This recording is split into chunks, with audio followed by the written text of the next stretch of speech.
Alright guys, what's going on? We've got the second war of Season 22 here, and today 4Loki is going to be playing SAS. These guys are really good. They have very good rosters.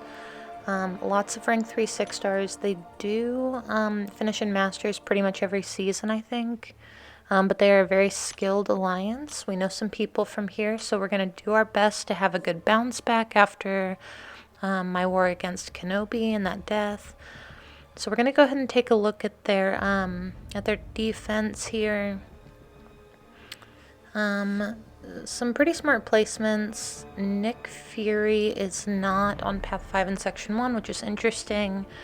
Vision Arcus on Path 9 in Section 1 is always good placement, in my opinion. We've got Korg on Node 23, which I know I'm going to be taking. Magneto on Buffet is pretty smart, since you can't use Void on that node. Let's see here. They've got Havoc on the shared fight in the middle in Section 2. That's pretty smart, but it can be easily quaked as well. Nick Fury on Encroaching Stun. That's smart to quake-proof that fight. Void on Hazard Shift. That's pretty smart as well. A rank 3 Sig 200 Thing Boss. And yeah, all of their mini bosses I think are rank 3 6-stars except for Spider-Gwen, including that Punisher 2099, which is pretty interesting. So, alright, we're going to go ahead and select our team here. And we are going to be taking Omega, Deadpool, and Quake. So there are going to be a few Quake fights in this war. I know that a lot of people don't like them, but they're all pretty quick. So this first fight is going to be a rank 3 6-star HitMonkey, and this is the Ebb and Flow knockdown node. This is pretty smart placement. You don't want to knock HitMonkey down, so you just kind of have to out-damage it. And you're going to see, I'm going to make a couple of mistakes in this fight. I just got a new phone, and I don't know if it's like what the deal is, but it feels like the screen is a little bit like more tactile, like it's not quite as smooth. So I'm not sure if it's just because it's new, but if you've ever seen my videos before, you know that I can fully evade HitMonkey's special one like 100% of the time, and I'm gonna miss it like 3 or 4 times in this fight. And it's not like I was nervous and that's why I was missing it, so but yeah, so I'm just gonna go in here. It's really hard to keep spores up against him in this fight. Just going to continue to bait out the special ones. You can see I'm getting most of them, but occasionally my finger would just get like a little bit stuck. So I'm going to take a couple hits in this fight. Not a huge deal though. This is a very easy fight with Omega Red.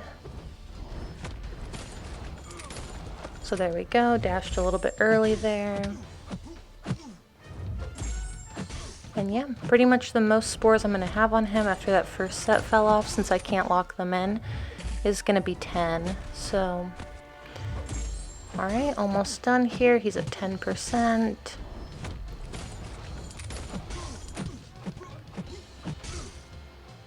Alright. And I should have just thrown my special 3 there. I'm not sure why I didn't. Either way, fight's over, no big deal at all. Did take a couple hits, but it's okay. Alright, next fight here is going to be Ebony Maw.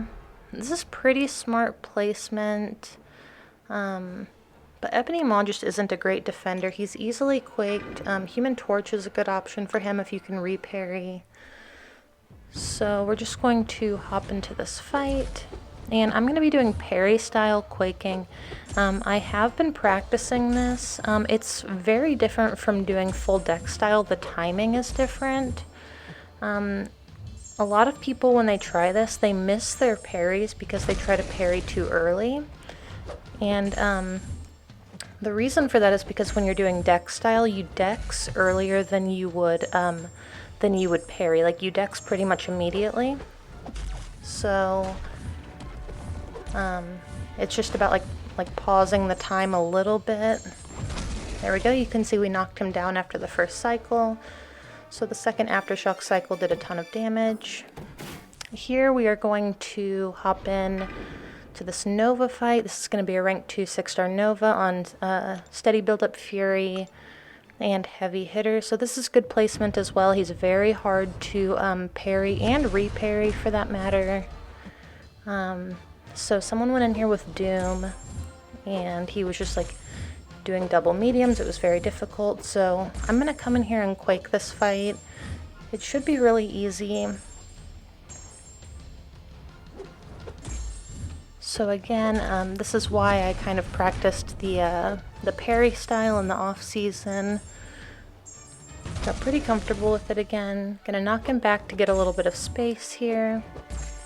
And as long as he's under concussion, his dash attacks won't like charge his powers. So you can see that was really quick, really easy. Just a couple cycles there with Quake. Alright, and then we're gonna move on to this Node 23 Korg. It's been a long time since I've taken this fight. I was actually a little bit nervous about it. So I'm going to go ahead and take the rest of my fights on the same set of boosts. So I put 30% boosts on for this fight.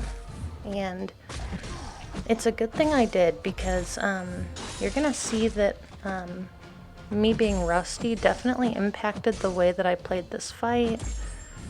Here, I'm just like a split second too late locking in my spores there. So they're all gonna fall off. And then Korg's also gonna get really passive during this fight. And he's just building up a ton of prowess. So there I got pretty lucky because he shrugged my stun. Gonna go back in here, medium, light, medium. And I'm pretty sure that even if you block Korg's entire special 1, I actually think you can punish it. But I could be wrong. So you can see that I'm just taking a ton of block damage in this fight. I'm going to try to heal it back up and get rid of some of his prowess because they're building up quite a bit. And yeah, like one special 1 on the block could really end up hurting. So I think he's still got 4 here, and you can see that that did like 2,500 through the block, each one. So he's still got a bunch. And the aggression prowess mechanic works differently than like aggression fury. Like usually on the aggression nodes, like the timer will reset after each hit. With this one, it's just on a timer. Like it just keeps building. Whether you hit him or not. So I'm going to throw my special 2 here, get rid of all of his prowess. He had a ton, it was getting really dangerous. I'm going to go in here, throw a heavy attack. You can see we're at 45% right now. And that special 1 on the block took like 10% of my health. So yeah, even though we didn't take a hit during that fight, we still lost like 65% of our health. So that was not my best Korg fight on Node 23 for sure. But we're going to be moving along here. This is going to be EMP Modification and Enhanced Energy Attacks. Elsa Bloodstone. I'm going to go in here with Omega and just not use Dexterity because he has no shock immunities at all. Just going to slow down my combos, finish with a light attack to keep her close to me to build up spores in the beginning. Just wait until it's time to refresh my my degen. Go ahead and do that. Stand close. I'd prefer not to push her to a special 2, but I'm not opposed to it.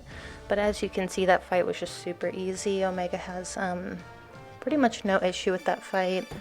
I took Iron Man Infinity War there with him in the off season, and it was very easy as well.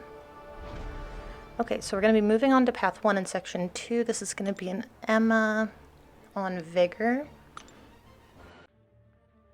I was slightly nervous about this fight. I've taken Emma before on the Rage node with Omega and Stubborn, and it was really kind of difficult to lock in spores, but with this fight you're gonna see I'm not really going to run into a ton of trouble.